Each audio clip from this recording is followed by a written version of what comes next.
Pansamantala munang lumipat ang ilang Pilipino na nasa Beirut, Lebanon dahil sa sunod-sunod na pagsabog ang narinig dahil sa lumalalang tensyon sa pagitan ng Amerika at Israel laban sa Iran. Ito ang ibinahagi ni Denny Astano, ang Bombo International News correspondent sa Beirut, Lebanon. Anya na lumipat muna sila sa bahay ng kanyang amo upang matiyak ang kanilang kaligtasan at magkaroon ng kasama sa anumang posibleng mangyari sa lugar. Idinitalye ni Astano ang kanilang sitwasyon sa Lebanon sa gitna ng patuloy na tensyon sa mga karatig na bansa.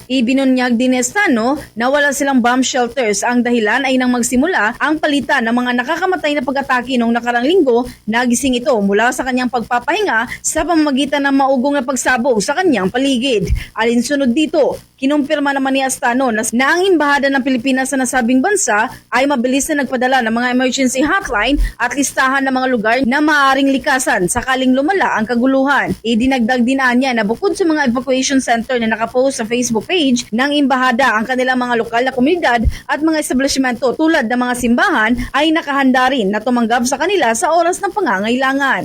Agad naman pong nagbigay ng hotline at mga lugar na pwedeng takbuhan yung Philippine Embassy. Nakalagay po yan sa page ng Philippine Embassy Beirut.